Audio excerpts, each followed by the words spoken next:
Добрый день! Вы на канале «Поговорим обо всем». А сегодня мы поговорим о очень народном рецепте от кашля для детей. Им понравится. Берем редьку, любую хорошую редьку. Хорошо ее вымываем щеткой, чтобы она была чистая.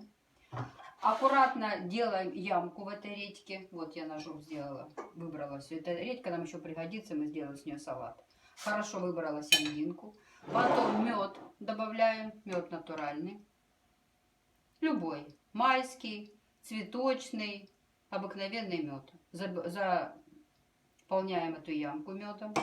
И сверху шапочку, которую я отрезала, закрываем.